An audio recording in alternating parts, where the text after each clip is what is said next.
Previously in Chapter 1. Steve LaBelle, he been running around with Nipsey for a long time. Now, he said in an interview more recently with BT that he don't want to say no names because he ain't no snitch. Steve LaBelle, you wouldn't be snitching, nigga. Snitching is when you do a crime with somebody and you tell to get yourself free. So saying who wouldn't sign Nipsey or who wouldn't fuck with him and say, oh, he look like Snoop Dogg and he ain't it, is not snitching, nigga. Say it, okay, Steve LaBelle? You believed in Nipsey, not none of these niggas. These niggas took him from you. And Big U, they took him from y'all. I heard you say Atlantic. You took him to Atlantic. Atlantic ain't want to fuck with him. But now he signed to Atlantic. I'm sure he's under a 360 deal with Atlantic. And then he signed to Rock Nation. Now, if any of y'all motherfuckers is smart, Rock Nation and Atlantic are one and the same.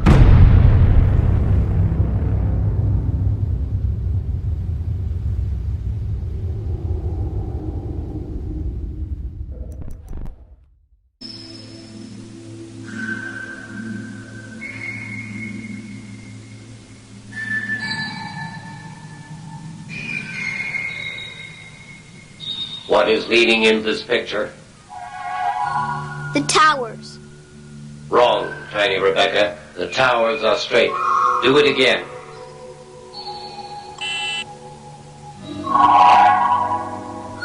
Which is tilted? The towers or the ground? The ground. Very good, Rebecca. Now for your next question. Is the bowl half full or half empty? Half full. Wrong. It is half empty.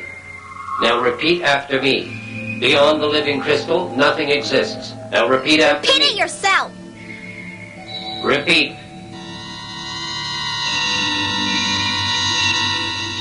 I ask you another independent question, man. Like I said, you're one of the faces when you think of independent artists, top independent artists in the country right now, all genres. I mean, you think Master P came to Oakland to start No Limit. Death Row was an independent company. Suge owned the Master. That was real. That was a real independent movement. But that's the highest breadwinners for the companies, and they independent. Let's talk about your situation, Nipsey Hussle. You're very successful, and it's very obvious independent. Are you no longer waiting for that major? You've eliminated the middleman. Right. Yeah. Any word on when your album is gonna drop?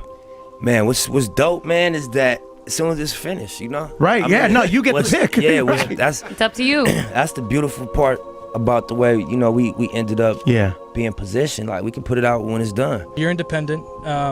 There's a bunch of major labels. There's been talk about a bunch of labels trying to sign you, Maybach Music and so on. Just what do you think it would take for you to go to a big artist, or are you trying to stay independent? I mean, we don't always operate as an independent, you know, because I feel like in 2014, you got to be self-sufficient. Death Row was indie, you know what I'm saying? Suge Knight owned the Masters, you know what I mean? Dog Food was indie, that came out. Interscope didn't put that album out, that came out Death Row / the indie distributor. That was the first independent record to ever be #1. So we come from that. So it's just something like, I guess on our coast or in California, that's like an independent entrepreneurial spirit. Plus we in such a big influential market that we could do our numbers ourselves. Just all being locally, you know, respected, you could do real numbers. I think a lot of that contributed to an independent entrepreneurial spirit on the West. This is Travis O'Gwen with Strange Music, and you're watching Hot New Hip Hop. We also had a bit of an issue with the financial portions and his creative accounting. So we ended up getting out of that situation. We looked up and we realized, man, we're 500,000 records deep. I wonder if there's anybody interested now. And at that time, there was this brand new startup called Fontana. Fontana was the storefront for Universal's independent distribution. People realized there was going to be a shift into more independent music. You know, we was independent in 2000, 99, 2000, when the shit wasn't cool. Independent music in 2000 and rap, that wasn't sexy. That's not cool. And now it's like the thing, you know what I mean? Like everybody wants to be independent or at least claim independent. Even when they're not independent, they claim independent. You feel me? You know, I watched, you know, TDE. We did a partnership with them when I signed J-Rock.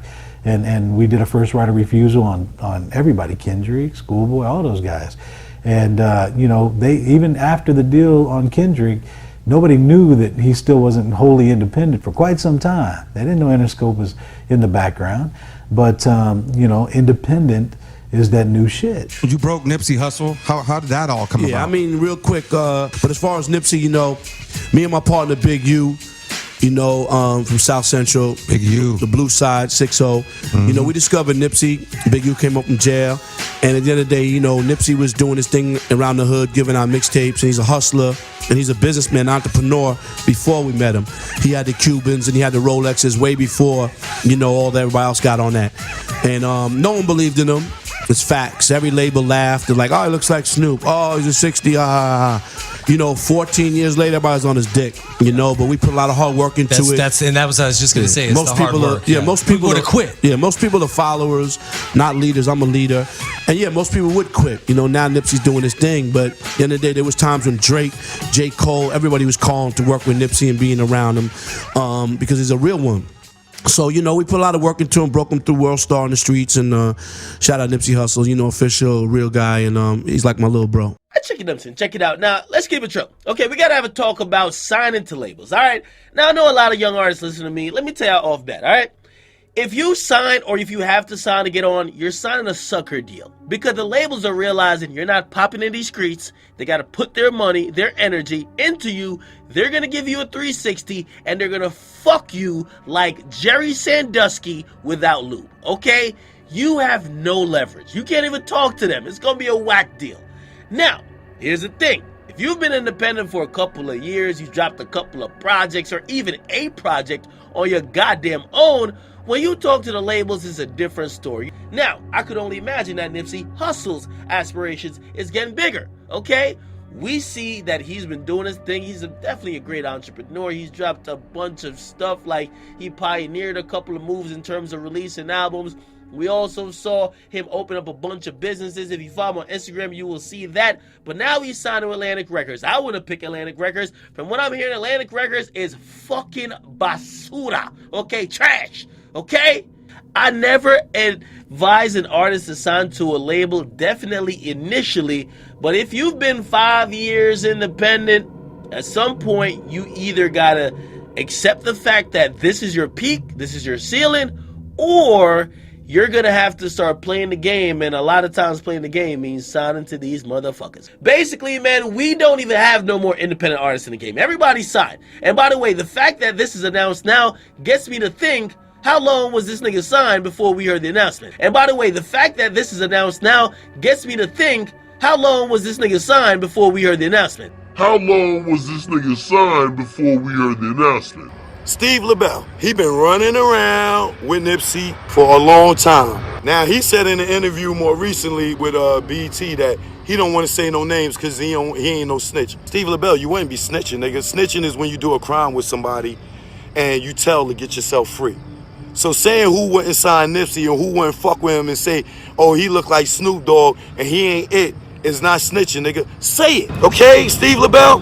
You believed in Nipsey. Not none of these niggas. These niggas took him from you. And Big U, they took him from y'all. I heard you say Atlantic. You took him to Atlantic. Atlantic ain't want to fuck with him. But now he signed to Atlantic. I'm sure he's under a 360 deal with Atlantic. And then he signed to Rock Nation. Now, if any of y'all motherfuckers is smart, Rock Nation and Atlantic are one and the same. Atlantic is Mike Kaiser, Julie Greenwald, Kevin Lyles, Leo Cohen. Somebody very powerful in the industry told me, like, you know, what's wrong with the industry is the good records. He was like, because you know the terrible records, as soon as you hear them, you know the great records as soon as you hear them. Right. Who gave you that advice, though? You said somebody told you that. Leo Cohen told me that. Atlantic is Mike Kaiser, Julie Greenwald, Kevin Lyles, Leo Cohen. Oh, wow. Wait, Leo Cohen, first of all, helped build Def Jam with Russell Simmons and Rick Rubin.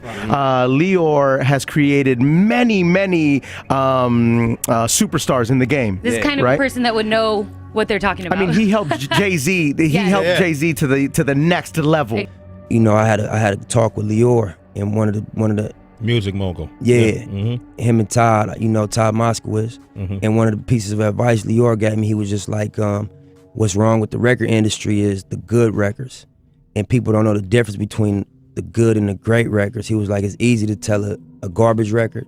It's easy to tell a great record.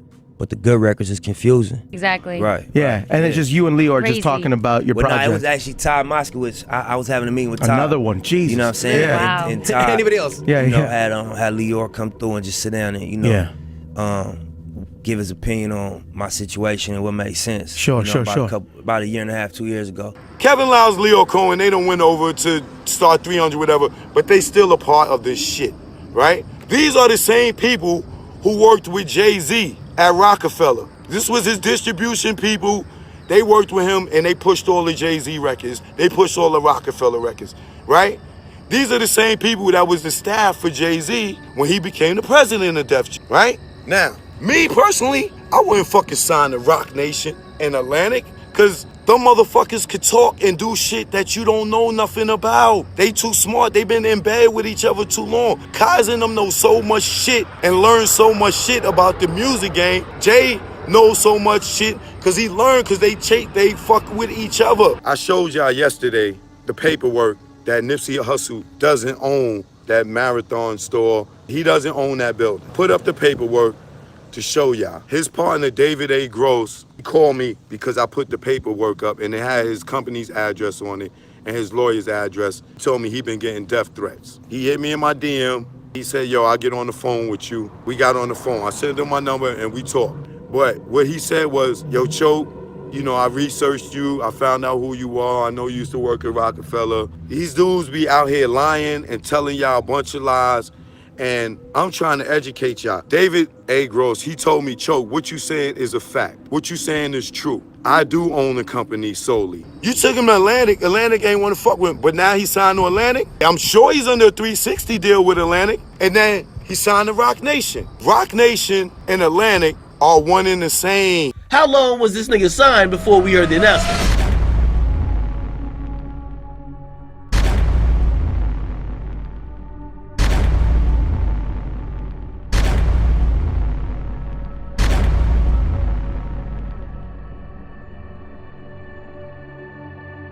How long was this nigga signed before we heard the announcement? How long was this nigga signed before we heard the announcement?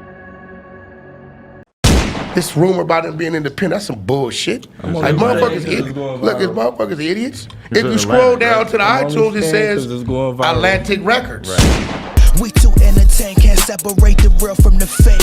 Women self-esteem determined by their body and face. Men not looking for love, they just been planting they seed. And when the seed start to grow is when they back up and leave.